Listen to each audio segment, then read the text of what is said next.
here, Hank and I, at the beautiful Skaneateles Lake, and I thought the best way to start would be Hank going after a stick. Now that dog knows what he wants. That dog knows how to go get it.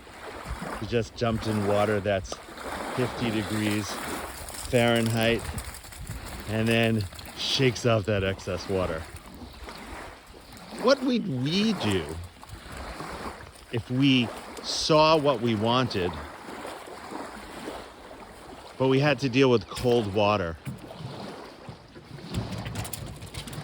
Maybe weather. So today, we're going to talk about what do you want? Everyone knows that marma. Grab your finger, you squeeze 6 times, and you say, what do I want? So here I am looking out at the beautiful Skaneateles Lake, not far from where I live in Syracuse, New York.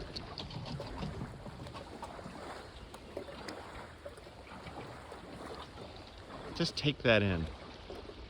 And there's my sailboat. Now I can sail today, but I hear thunder in the background.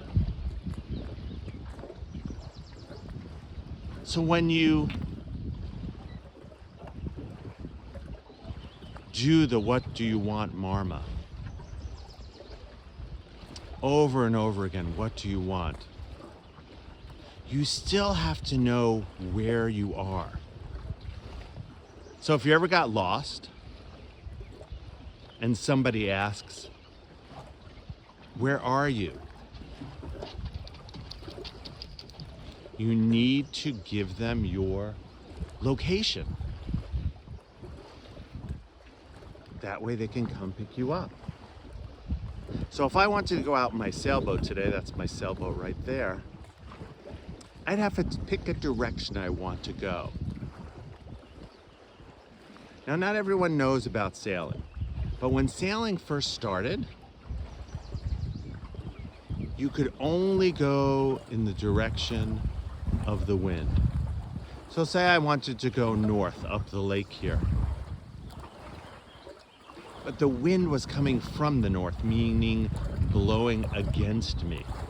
And this happens in life. Sometimes you know what you want, it keeps coming to you over and over, but you have to go against the wind. Now, in the old days, around Christopher Columbus time, people only sailed with the wind. They actually thought it was against God to sail in any other directions. But in modern times now, with a sailboat, you have special things to help you go against the wind. So you have to know what you want. You have to know where you are going. You have to check your environment. Which way is the wind coming? I don't know if you can hear that, but there's thunder in the background. You might say, I know what I want. I know where I'm going, but there is no way I am going today because there is thunder, and that's a big metal pole standing up from my boat.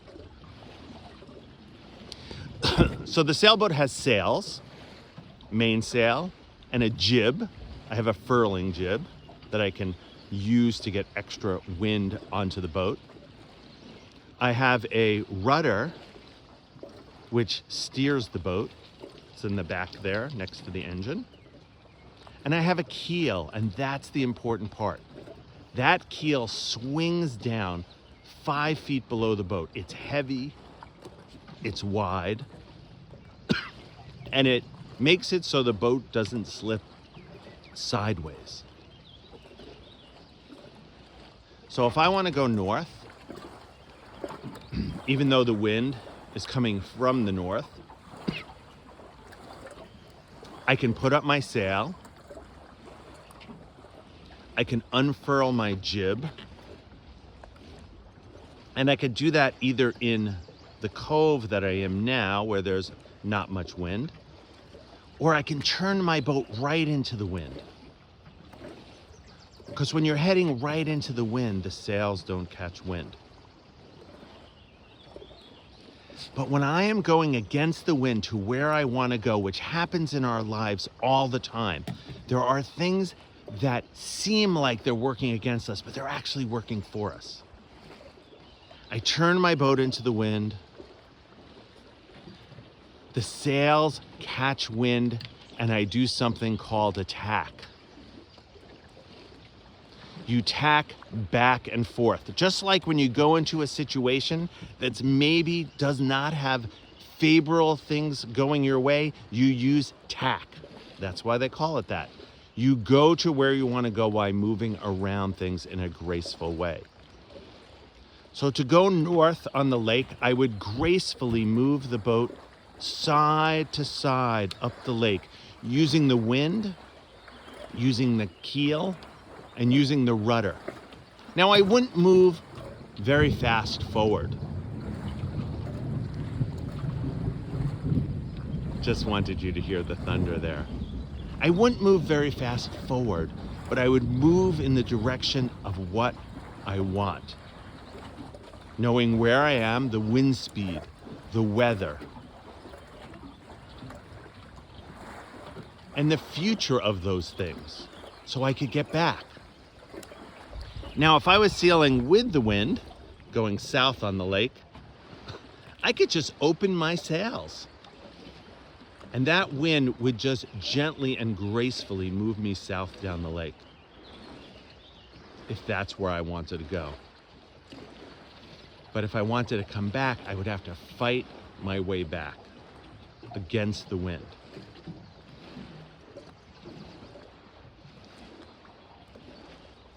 So think about those things.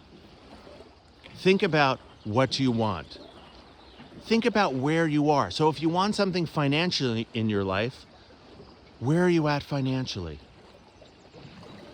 Take an audit of your own life.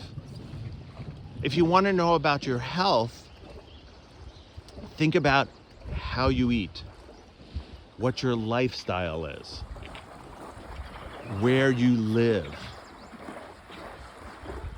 I share this house with 36 people. We figure out a way to live together during the summer. We each take turns. We share boats. So if you want to know about your health, think about what you've been doing for the past few months, the past few years. And then, if you want to be healthier, move forward towards that. Change your diet, change your lifestyle.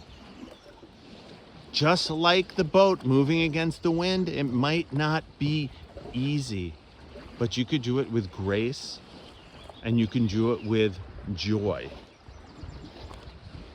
You might move forward a bit, and then a gust of wind blows you back. And then you move forward more. So sometimes life is 3 steps forward, 1 step back. 5 steps forward, 2 steps back. But you're still moving in the direction that you want to go. So what do you want? Where are you at? And then what resources do you have?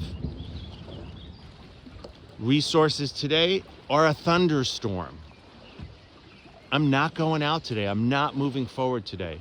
Today might be a day of rest, a day of gaining inspiration, looking forward to what's coming up, a better day to move forward.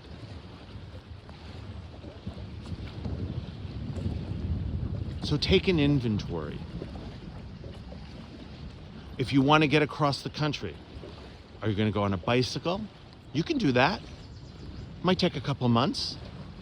My friend Kathy Urschel, who was a blind, deaf Paralympic athlete, went across the United States in 6 days and 14 hours with a 4-bike tandem team. World record. But she worked years for that, to be in shape, to be ready for that. Maybe you have a car to go across the United States. Maybe you'll take a train. Maybe you'll bring your dog. Or maybe you'll take a plane and fly across.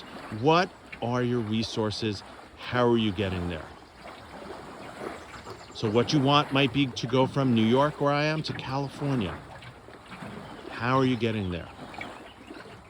So knowing what you want, knowing where you are, knowing the resources you have to get there. So a number of you know me, Dr. Steve Wexler, live in Syracuse, New York. But what some of you don't know is I grew up overweight. I stuttered, could not have a conversation with more than one or two people at a time. I faked sick. All the times I had to stand in front of a classroom and speak publicly. This was until I was 20 years old and I had some transformation in my life. Went to a Tony Robbins seminar, did a fire walk. I walked on 6 feet of 1,200 degree coals without burning my feet. I was so excited, but that's just a great bar story. It doesn't really change your life unless you change it. Then 2 days of NLP, changing the patterns in my mind from when I was a childhood. You can't change what happens in your life, but you can change what you think and feel about it. And then the last day of the seminar, that Monday, was called Living Health. And I learned that your health depends upon the distance between your hand and your mouth. My grandmother used to say, you have eyelids to cover the eyes, you have little lobes on your ears to cover your ears, you have little flaps on your nostrils to cover your nostrils, but the mouth has both lips and teeth, because what goes in your mouth and what comes out of your mouth can hurt not only you, but others for a lifetime. So slowly, I work to change my life. And a number of years later, working with Tony Robbins, teaching and working with a man named Donald Epstein, meditating on a regular basis, I had the biggest transformation in my life in 1988 at a Tony Robbins seminar at his house with 20 people called Date with Destiny. Someone tapped me on the shoulder and said, "Hey, Steve, everyone screws up on a word, you just hang on to it." And I've never stuttered again. And as you can see, I haven't stopped talking either. I do something transformational every single week because I know what I want in life. Full expression. I went from being selfish in my life to being selfless in my life through my gurus, my teachers, Satya Sai Baba, Sai Ma, Pankaj Naram, Smita Naram, Dr. Clint Rogers. I knew what I wanted. I wanted to serve. And now I serve self-fully. I serve not only from a cup runneth over, I serve from a waterfall. As you're looking out at this storm right now, that storm will create waterfalls. And with the self-care in my life, light therapy, beamer therapy, cryotherapy, infrared, hyperbaric, I do all these things not selfishly anymore, not even selflessly, I do it self-fully. So I will be able to serve others in my life. And that's why we're doing this work. To get well, not only to serve ourselves, but to serve others. Namaste. I love you all, and I'm with you all.